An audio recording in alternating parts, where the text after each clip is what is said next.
तो हाँ जी, देखो जी, ये आपकी जन्म कुंडली का चार्ट है। आपकी बनी है सिंह लगन की जन्म कुंडली। आपकी अगर कुंडली की बात करूं, कुंडली आपकी बहुत अच्छी है। और जैसे कि मुझे पता है, आपने पहले भी मेरे से कुंडली बना रखी है कुछ साल पहले। तो अब देखो जी, जैसे मैंने आपको बोला कि कुंडली आपकी बहुत अच्छी, क्योंकि सभी ग्रह आपके उच्च के बैठे हैं या अपने घर में बैठे हैं, और ऐसी कुंडलियां लाखों में बहुत कम होती हैं। मैं तो हजारों कुंडली बनाता रहता हूँ। मतलब ऐसे केस मेरे पास मतलब लाखों में एक दो होते हैं जिनकी कुंडली में इतने ग्रह अच्छे होते हैं। क्योंकि आपका देखो जी, राहु उच्च का है, केतु उच्च का है, मंगल अपने घर में है, शनि उच्च का बैठा है, सूर्य अपने घर में बैठा है, गुरु अपने घर में बैठा है। तकरीबन सभी ग्रह अपने घर में या उच्च राशि में बैठे हैं। तो ये चीजें मैं आपको पूरा विस्तार से बताऊंगा। थोड़ी सी आपको पहले मैं बेस की जानकारी बता देता हूँ, ताकि जो आपको मैं भविष्यवाणी बताने वाला हूँ वो आपको अच्छी तरह से समझ आ जाए।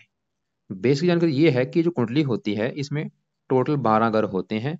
और ये 12 ग्रह किसी न किसी जानकारी के बारे में बताते हैं। तो 12 ग्रह कौन से हैं वो मैं लिख भी देता हूँ, आप समझ लो। ये है, देखो जी, आपका पहला घर याद कर लो, दूसरा घर, तीसरा घर, चौथा, पांचवा, छठा, सातवां घर, आठवां, नौवां, 10वां, 11वां और ये 12वां घर। ये जो 12 ग्रह हैं, इनसे कुछ ना कुछ देखा जाएगा। जैसे कि जो पहला ग्रह है, इस पहले ग्रह से आपका शरीर देखेंगे, हेल्थ देखेंगे, स्वभाव आपका, आपका रंग रूप, आपकी पर्सनैलिटी, सर मस्तक पहले घर से देखेंगे। दूसरा घर है आपके धन जोड़ने का घर। तीसरा घर छोटे भाई बहनों का है। चौथा घर आपकी माता, मकान, वाहन का। पांचवा घर बच्चों का। छठा घर शत्रु, रोग, कर्जा। सातवां घर आपकी पत्नी का घर है। आठवें घर से आपकी उम्र देखेंगे। नौवें घर से भाग्य। 10वां घर कामकाज। 11वां घर लाभ। और 12वें घर से आपके खर्चे देखेंगे। मतलब आपने जो भी कुछ देखना है कुंडली का, वो घर देखना है। उस घर का जो मालक है वो कौन है, वो कहाँ बैठा है, उसको देखना है। जैसे कि अगर आपका सवाल आपकी पत्नी को लेके है, तो ये 7वां घर है आपकी पत्नी का घर। तो आपकी पत्नी के लिए 7वां घर देखेंगे। और 7वें घर में आपको दिख रहा है कि 11 लिखा हुआ है। 11 है कुंभ राशि, मालक है ये शनि। तो आपकी पत्नी के लिए हमें शनि को देखना पड़ेगा। ऐसे ही इस 9वें घर से आपका भाग्य देखेंगे, किस्मत कैसी होगी, 9वां घर। और 9वें घर में लिखा है एक, एक है मेष राशि, मालक बना है मंगल। तो आपका भाग्य देखने के लिए मंगल को देखना पड़ेगा। मतलब भाई, जो भी कुछ देखना है कुंडली का, वो घर देखना है। उस घर का जो मालक है कौन है, कहाँ बैठा है, उसको देखना है। तो अब बात करते हैं भविष्यवाणी की।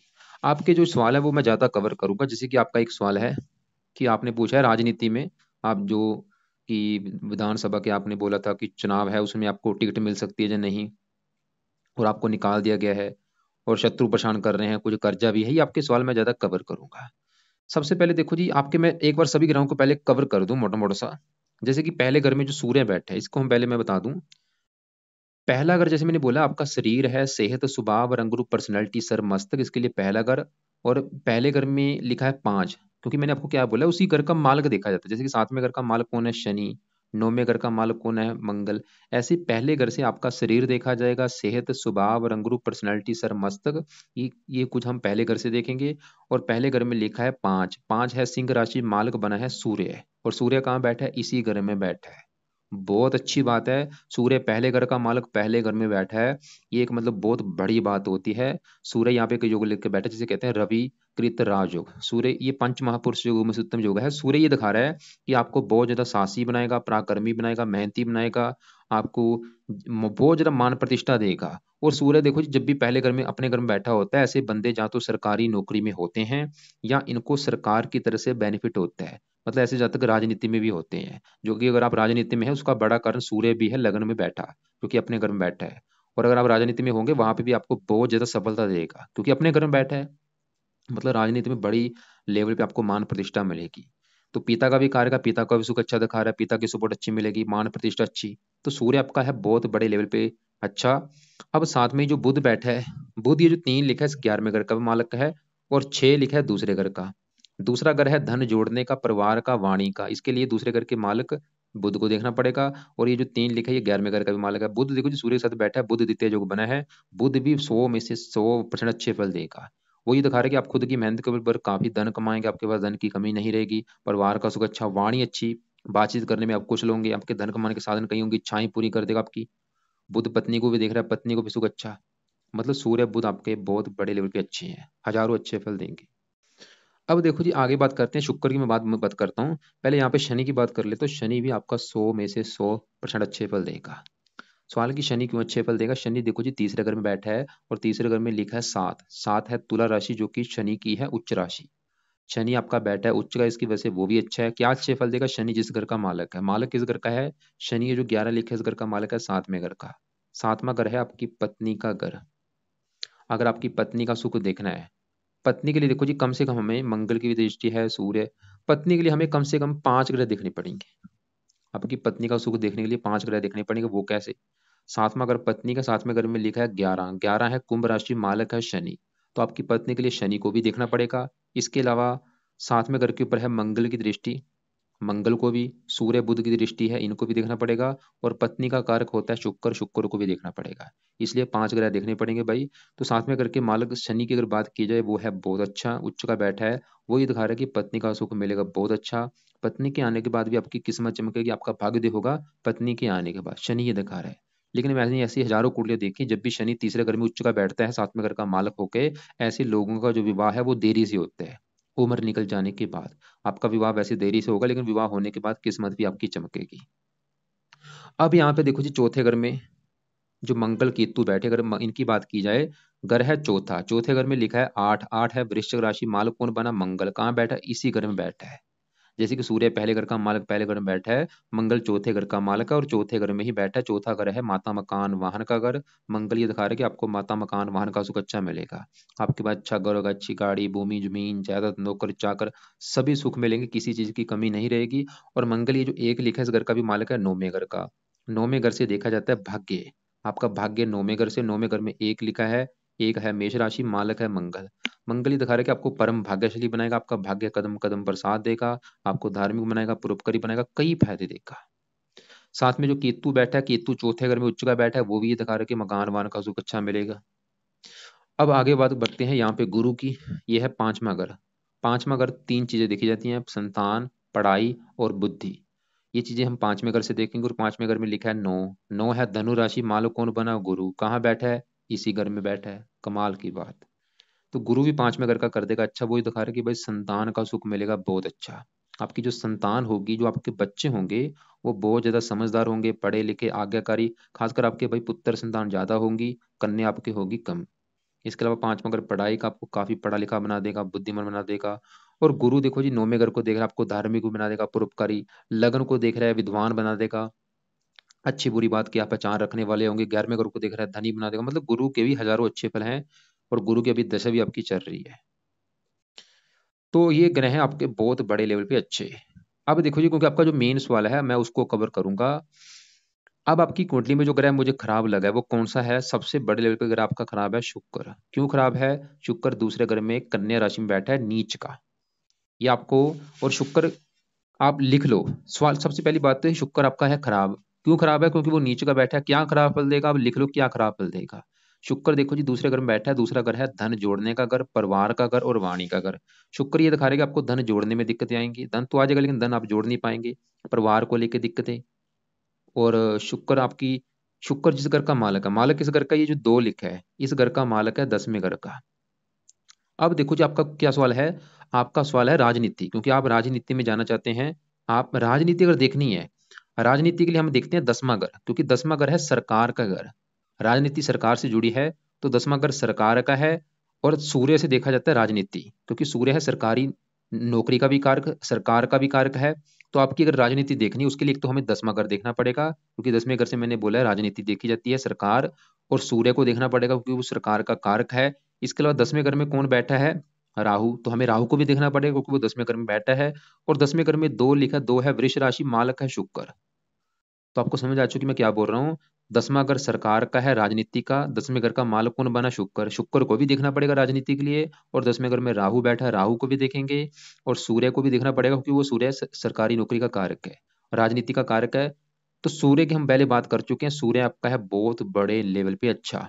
वो तो ये दिखा रहा है कि आप राजनीति में बहुत बड़े लेवल पे जाएंगे, आपको काफी मान प्रतिष्ठा मिलेगी। सूर्य ये दिखा रहा है। अब देखो जी 10वें घर में लिखा है 2। 2 है वृष राशि, मालक कौन बना शुक्र। कहाँ बैठा है, दूसरे घर में नीच का। मतलब शुक्र दूसरे घर में जो बैठा है वो 10वें घर का मालक होके बैठा है। मतलब शुक्र जो खराब फल देगा आपको 10वें घर के रिगार्डिंग देगा। वो ये दिखा रहा है कि आपको सरकार की तरफ से दिक्कतें परेशानियां पैदा होंगी। आप जो भी सरकारी काम करते हैं, राजनीति में जाते हैं, वहां पे आपको दिक्कतें परेशानियां पैदा होंगी। 10वां घर पिता का है, पिता संबंधी भी थोड़ी सी दिक्कतें परेशानियां, मान प्रतिष्ठा में भी कमी कर सकता है। और शुक्र पत्नी का भी कारक है, थोड़ी सी पत्नी संबंधी भी दिक्कतें परेशानियां, धन का घर बैठा है, धन को लेकर दिक्कतें आएंगी। और ये बुरे फल कब मिलेंगे, जब इसकी दशा चलेगी, जो कि आपके ऊपर चल रही है, अभी वर्तमान में चल रही है आपके ऊपर दशा। अभी शुक्र की, क्योंकि दशा देखो जी 3 प्रकार की होती है। एक होती है महादशा, जो कि चल रही है गुरु की, ये 8 से चली हुई है, तीसरा महीना 24 में खत्म होगी। एक आपके ऊपर चल रही है राहु की अंतरदशा, इसका भी आपके ऊपर असर है 20%। ये 10वां महीना 21 से चली है, तीसरा महीना 24 में खत्म होगी। और एक आपके ऊपर चल रही है पत्यंतर दशा, वो आपको मैं दिखा देता हूँ, वो शुक्र की चली हुई है। तो मतलब आपके लिए शुक्र का सही होना बहुत बड़े लेवल पे जरूरी है। अगर आपने शुक्र को सही कर लिया, आपकी जो भी दिक्कतें हैं, चाहे वो राजनीति से जुड़ी हैं, चाहे आपकी पत्नी संबंधी, यहाँ पे देखो, ये आपका है नाम है नीतीश, ये आपकी मैंने कुंडली निकाल ली है, ये आपकी दशा बड़ी, ये आ गई छोटी दशा, छोटी दशा राहु की देखो। अब पत्यंतर से देखो किसकी है, शुक्र की चली हुई, देखो गौर से देखो। ये 22 तारीख, चौथा महीना 23 से चली है, 9वां महीना 23 में। आप चाहे नोट कर भी लेना कि ये जो समय है ये आपका बहुत ज्यादा खराब होगा, चौथा महीना 23 से लेके दिक्कतें आ रही होंगी ज्यादा, और ये 9वां महीना 23 तक अभी। तो ये शुक्र आपका, क्योंकि देखो जी शुक्र है आपका बहुत ज्यादा खराब। तो मेरा कहने का मतलब ये है भाई, अगर आप शुक्र को सही करते हैं, सबसे बड़ा फायदा क्या होगा, शुक्र अगर आपका सही होगा, जो कि सबसे ज्यादा खराब है, वो सही होगा, तो 10वां घर अच्छा होगा, क्योंकि 10वें घर का मालक है, 10वां घर आपका सरकार का है। मतलब सरकारी कामों में अगर आपको कोई दिक्कत आ रही है, वो कारण शुक्र है। शुक्र अगर सही होगा, तो सरकारी कामों में दिक्कतें नहीं आएंगी, मान प्रतिष्ठा भी अच्छी मिलेगी। और शुक्र देखो जी, अभी शुक्र की छोटी दशा मैंने आपको दिखाई है, वो 9वें महीने तक है, ये समय आपका अच्छा नहीं है। और शुक्र वैसे भी पत्नी का कारक है, पत्नी का भी सुख मिलेगा। और शुक्र धन के घर में बैठा है, ये धन की हानि कर रहा है। अभी अगर आपको लग रहा है कि कर्जा है सर के ऊपर, धन नहीं, दिक्कतें आ रही हैं, कारण शुक्र है, कितने फायदे हो रहे हैं। अब आप लिख लो कि शुक्र को सही कैसे करना है। तो पहला पाई आपने जो शुक्र का करना है, शुक्र का करना है दान। दान क्या है, वीडियो आपको मैं अलग से भेज दूंगा भी। ये दान आपने कब करना है, रोजाना करना है। रोजाना, या आपको टाइम नहीं लगता, हफ्ते में कम से कम 4-5 दिन जरूर करो। कब तक दान करना है, कम से कम देखो जी आप 1-2 साल तक ये दान करो। दूसरा पाया आपने जो करना है, शुक्र का मंत्र या आपने पढ़ना है। कब पढ़ना है, सुबह के टाइम पढ़ना है, कब तक, जब तक आप राजनीति में सफल नहीं हो जाते।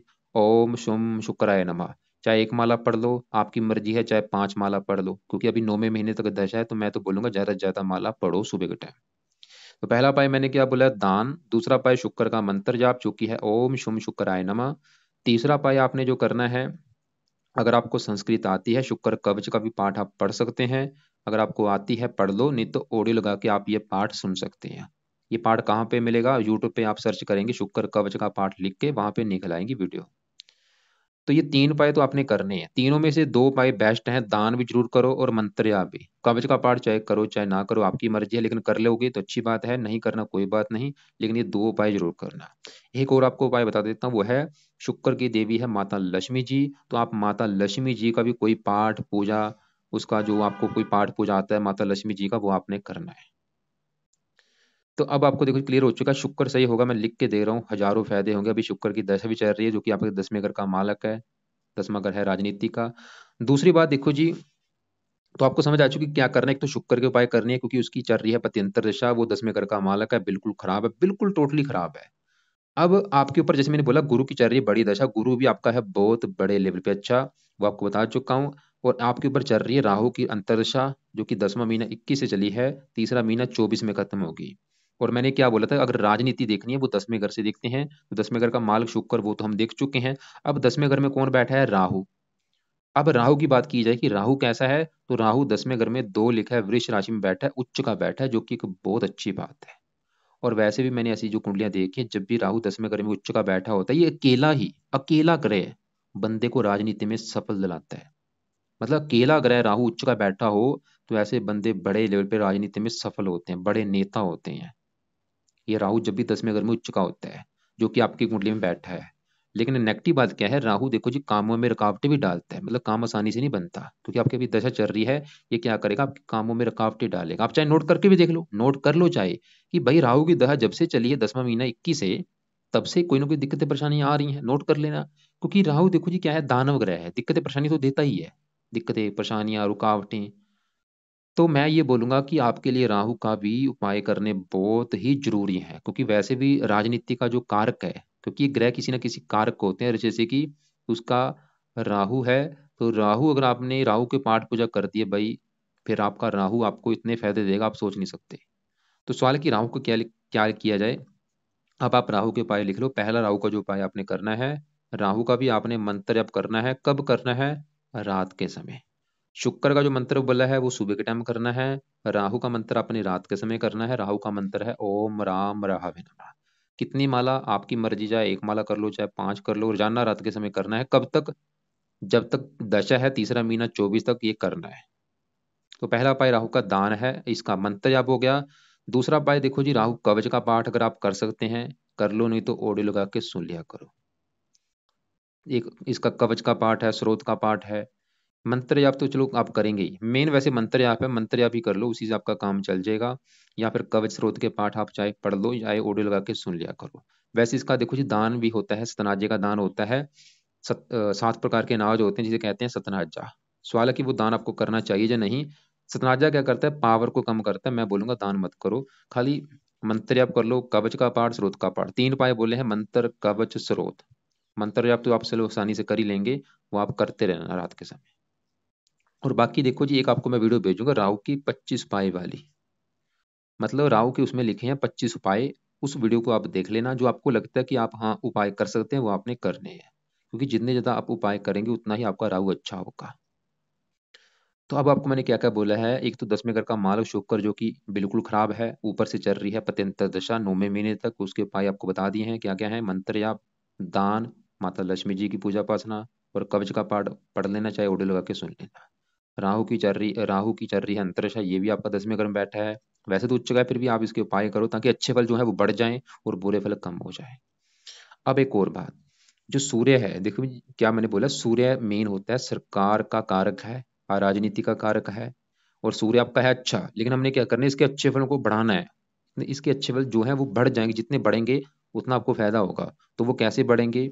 2 उपाय के द्वारा बढ़ेंगे। पहला उपाय, सूर्य का आप रत्न दान कर सकते हैं जो कि है मानकीय। मानकीय रत्न आपने राइट हैंड की इस रिंग फिंगर में धारण करना है। और ये रत्न आप या तो तांबे में या पित्तल में या सोने में जड़वा के धारण कर लेना। संडे के दिन धारण करना है, जिस दिन संडे होगा उस दिन इसे धारण कर लेना।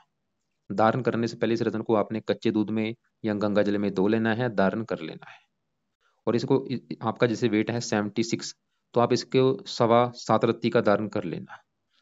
तो आपने 7.25 रत्ती का मानिके लेके संडे को, शुक्ल पक्ष के पहले शुक्रवार को, संडे को धारण कर लेना है। और दूसरा उपाय, आप सूर्य का भी मंत्र जाप करके इसकी पावर को बढ़ा सकते हैं। सूर्य का मंत्र है ओम गृणी सूर्य नमः।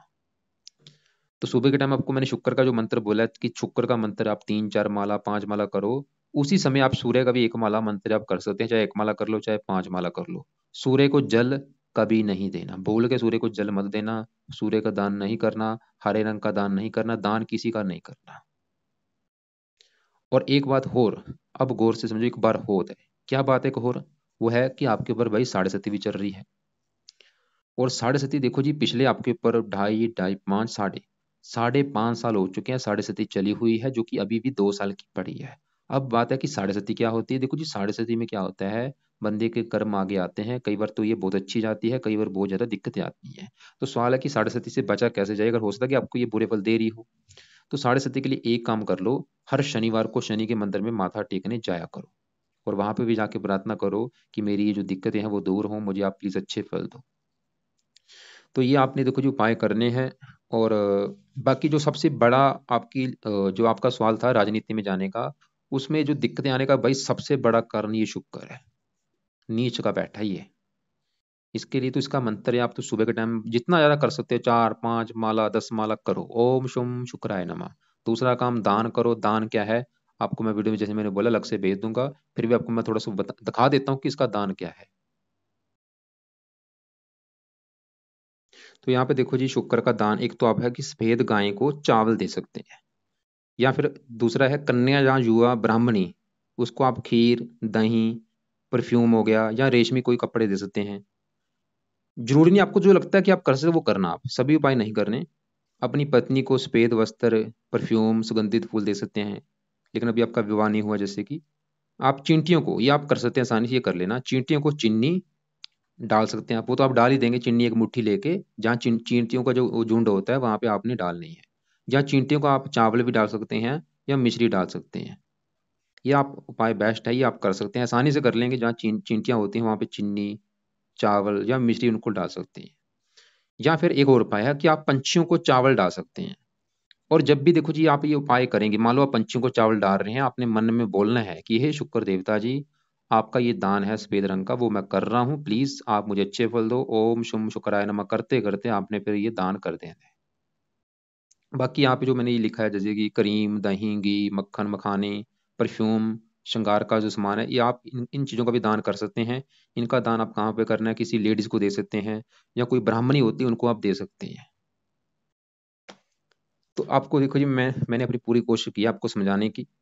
बाकी फिर भी आपको जो समझ मेरी बात ना लगी हो, उनको लिख लेना, कॉल करके पूछ लेना। इसके अलावा आपकी शनि की दशा चलेगी तीसरा महीना 24 के बाद।